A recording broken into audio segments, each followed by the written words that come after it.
তো প্রথমে হচ্ছে যে আমি কতগুলো হচ্ছে যে গাইনোকোলজিক্যাল ইনস্ট্রুমেন্ট দেখাবো। তো প্রথমে হচ্ছে যে ভ্যাজাইনা স্পিকুলাম। তো এটা হচ্ছে যে ভ্যাজাইনা ওপেন করার জন্য হচ্ছে যে করা হয়, মানে মেনলি ইউজ করা হয়। তো ভ্যাজাইনাতে আমরা কিছু করব না। এটা হচ্ছে যে ভ্যাজাইনার ভিতরের যেসব ইন্টারনাল তোমার এই রিপ্রোডাক্টিভ অর্গানগুলো আছে, যেমন সার্ভিক্স, ইউটেরাস, সেগুলোকে হচ্ছে যে এভাবে দেখার জন্য আর কি আমি এটা ইউজ করে থাকি আর কি। তুমি ইউজ করো? আমরা ইউজ করে থাকবো। এবং এটা যখন আমরা ওপেন করব তারপর হচ্ছে যে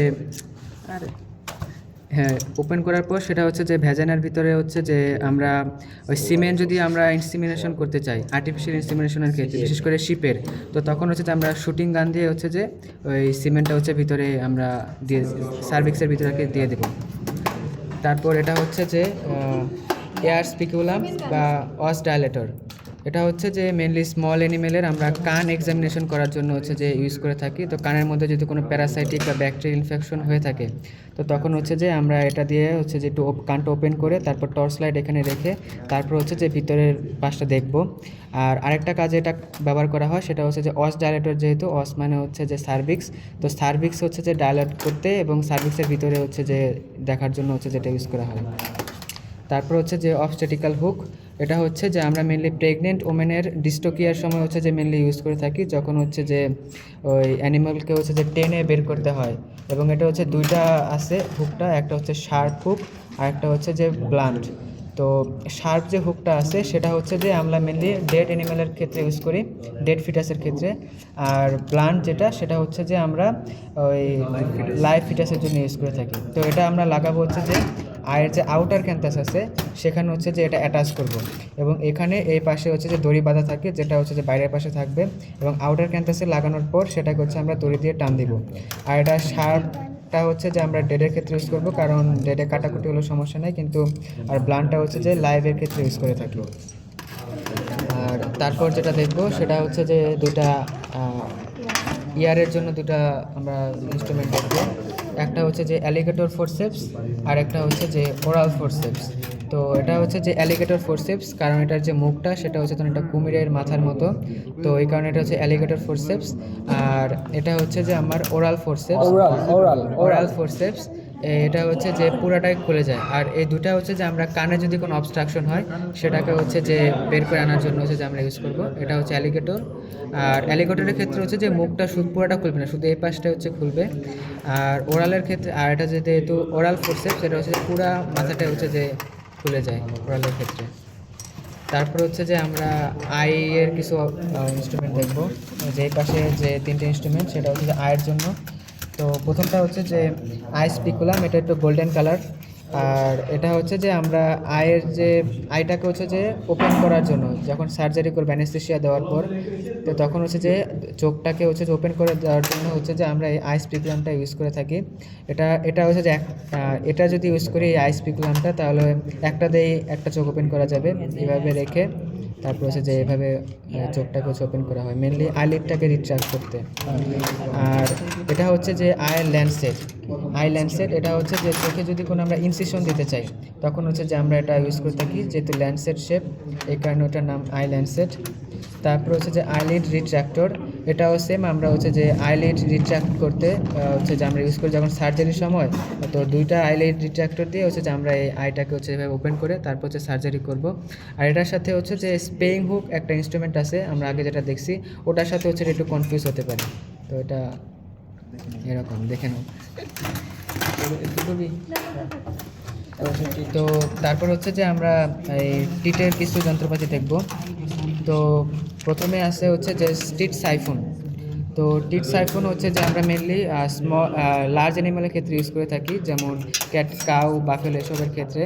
তো টিটে যদি কোনো অবস্ট্রাকশন হয় টিটের হচ্ছে যে মেনলি টিট ক্যানেলে, তখন হচ্ছে যে আমরা এই অবস্ট্রাকশনকে রিমুভ করার জন্য হচ্ছে যে এই টিট সাইফোন ইউজ করে থাকি। তো এটার নাম হচ্ছে যে স্টাইলেট, আর এটাকে মেনলি আমরা স্টিট সাইফোনে বলি। আর এটা হচ্ছে যে স্টাইলেট। তো হচ্ছে যে যখন আমরা টিটের অবস্ট্রাকশন রিমুভ করব, আর এই স্টাইলেটের মাথায় হচ্ছে যে একটু ধারালো অংশ আছে, এই যে যেটা দিয়ে হচ্ছে যে আমরা ওই অবস্ট্রাকশনটাকে হচ্ছে কাটতে পারি। তো স্টাইলেটটাকে হচ্ছে আমরা সাইফোনের ভিতরে ঢুকিয়ে তারপর হচ্ছে যে এখানে একটু ফাঁকা অংশ আছে, এই ফাঁকা অংশে আমরা যদি এইভাবে ঘুরাই তাহলে হচ্ছে যে ওই যে ধারালো অংশটা সেটা হচ্ছে যে একটু বাইরের দিকে আসে এবং ঘোরালে ঘোরালে হচ্ছে যে ওই অবস্ট্রাকশনটা হচ্ছে যে মানে কেটে যাবে আর কি।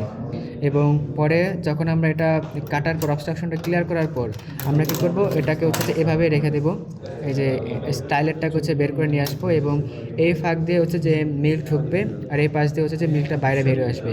যে পর্যন্ত অবস্ট্রাকশনটা ক্লিয়ার না হবে ওই সময় পর্যন্ত আমরা এটাভাবেই রেখে দিব, যাতে হচ্ছে যে মিল্কিংটা আর কি নর্মালে হতে পারে, ন্যাচারাল মিল্কিং হতে পারে।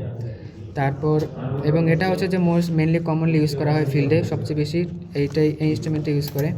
তারপর হচ্ছে যে এটাও একটা টিট সাইফুন, এটা হচ্ছে যে স্মল অ্যানিমেলের ক্ষেত্রে ইউজ করা হয়। এটার ক্ষেত্রে কোনো প্যাচ ট্যাচ নেই, এটা সোজা। আর এটা হচ্ছে যে শিপ এবং গটের ক্ষেত্রে হচ্ছে আমরা মেনলি ইউজ করি, এটাও টিট সাইফুন। তারপর হচ্ছে যে এটা টিট ডায়ালেটর হচ্ছে যে আমরা টিটে এটা আমরা কাটবো না, এটা হচ্ছে যে টিট যদি স্টেনোসিস হয়ে যায় টিটে, এবং টিট ক্যানে যদি স্টেনোসিস হয় অর্থাৎ যদি চিকন হয়ে যায়, তখন হচ্ছে যে আমরা এই অংশটা টিটের ভিতরে ঢুকিয়ে তারপর হচ্ছে যে এই স্ক্রু ড্রাইভার দিয়ে মানে স্ক্রু দিয়ে হচ্ছে যে এই টিটটাকে হচ্ছে যে আমরা ডায়ালেট করব এবং এটাই করি আর কি। তারপর হচ্ছে যে টিট কাটার, এটা হচ্ছে যে টিটকে হচ্ছে যে কাটার জন্য ইউজ করি, মেনলি হচ্ছে যে টিটের অবস্ট্রাকশনকে হচ্ছে যে কাটার জন্য ইউজ করে থাকি।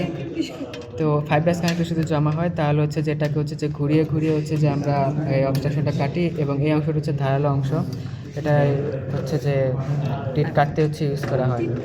সরি, টিটের fibrous connector tissue obstruction teat কাটার জন্য হচ্ছে যে ইউজ করা হয়। তো তারপর হচ্ছে দেখবো ঝামেলাও নেই। আচ্ছা তুই বল। এটা হচ্ছে বোন প্লেট। এখন যেগুলো দেখবো সেগুলো হচ্ছে অর্থোপেডিকের জন্য ইউজ করা হয়, মানে যেগুলো হচ্ছে লিগামেন্ট টেন্ডন জয়েন্ট এগুলোর জন্য হচ্ছে এখন এগুলো ইউজ করা হয়। তো আমরা প্রথমে যেটা দেখবো সেটা হচ্ছে বোন প্লেট। এটা হচ্ছে বোন প্লেট, এটা যখন কোনো ফ্র্যাকচার হবে তখন এটা হচ্ছে মানে বোনের সাথে লাগে। স্ক্রু আছে, স্ক্রুটা আপাতত দেখতে পাচ্ছি না, এখানে স্ক্রু দিয়ে স্ক্রুটা হচ্ছে বোনের সাথে অ্যাটাচ করা হয়। তো আমরা স্ক্রুটা যে অ্যাটাচ করবো সেজন্য আমাদের হচ্ছে বোনে ফার্স্টে ড্রিল করা লাগবে। তো এটা হচ্ছে বোন ড্রিলার, এটা দিয়ে হচ্ছে এটা ইলেকট্রিক্যালও হয় আবার হচ্ছে মেকানিক্যালও হয়। এটা দিয়ে আমরা ফার্স্ট হচ্ছে বোনে ড্রিল করব, ড্রিল করার পরে এই যে এটা হচ্ছে বসায় বোনের সাথে হচ্ছে স্ক্রু সেট করে দেওয়া হয়। আর বোন ড্রিল করার পরে যে স্ক্রুটা লাগাবো সেই স্ক্রু লাগানোর জন্য স্ক্রু টাইট আর হচ্ছে লুজ করার জন্য আমাদের এই যেটা হচ্ছে স্ক্রু ড্রাইভার, এটা দিয়ে আমরা হচ্ছে বোনের যে যখন স্ক্রুটা লাগাবো তখন হচ্ছে সেটা টাইট দিই বা হচ্ছে লুজ করি। আর এই বোন প্লেটটা যে আমরা ধরবো এটা হাত দিয়ে ধরা যাবে না, সেটার জন্য হচ্ছে বোন প্লেট হোল্ডিং ফরসেপস আছে, এটা দিয়ে হচ্ছে এভাবে মানে এটা আর কি হাত দিয়ে না ধরে যখন থাকবে ওখানে এভাবে ধরে নিয়ে তারপরে এইভাবে বসাই, তখন হচ্ছে স্ক্রু দিয়ে সেট করে দিতে হবে। আর এটা হচ্ছে প্রোব, এটা মেনলি ইউজ করা হয় গিট ডিজিজের ক্ষেত্রে সিস্ট রিমুভ করার জন্য। তো গিট ডিজিজের ক্ষেত্রে যে গিট ডিজিজের ক্ষেত্রে যে সিস্ট হয় সেটা আইডেন্টিফাই করব আমরা, আর সেই সিস্টটাকে আমরা হচ্ছে ইনট্যাক্টভাবে বের করব। সেটা বের করার জন্য আমরা হচ্ছে গজ দিয়ে সেটা হচ্ছে রিমুভ করি, যাতে হচ্ছে সিস্টের ভেতরে যে প্যারাসাইটিক স্পলেজ থাকে সেটা যাতে কোনোভাবে ব্রেনে না ছড়িয়ে পড়ে সেজন্য।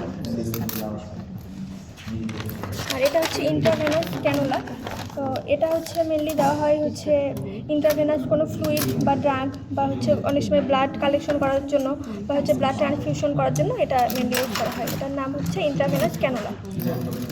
আর এটা হচ্ছে এন্ডোট্রাকিয়াল টিউব, এটা মেনলি হচ্ছে ট্রাকিয়াতে ঢোকানো হয়। ঢোকানোর পরে এই দিক দিয়ে সিরিঞ্জ দিয়ে হচ্ছে বাতাস দেওয়া হয়। বাতাস দেওয়ার পরে এই জায়গাটা হচ্ছে বেলুনের মতো, এই জায়গাটা হচ্ছে মানে ফুলে যায়, ফুলে গিয়ে তখন ট্রাকিয়াতে হচ্ছে আটকে যায়। এখানে সিরিঞ্জ দিয়ে বাতাস দেয়, এটার ভিতরে বাতাস। এটা হচ্ছে এন্ডোট্রাকিয়াল টিউব, এটা মেনলি ইউজ করা হয় হচ্ছে ট্রাকিয়ার ক্ষেত্রে। এটা ঢোকানো হয়, ঢোকানোর পরে এই দিক দিয়ে হচ্ছে সিরিঞ্জ দিয়ে বাতাস দেওয়া হয়।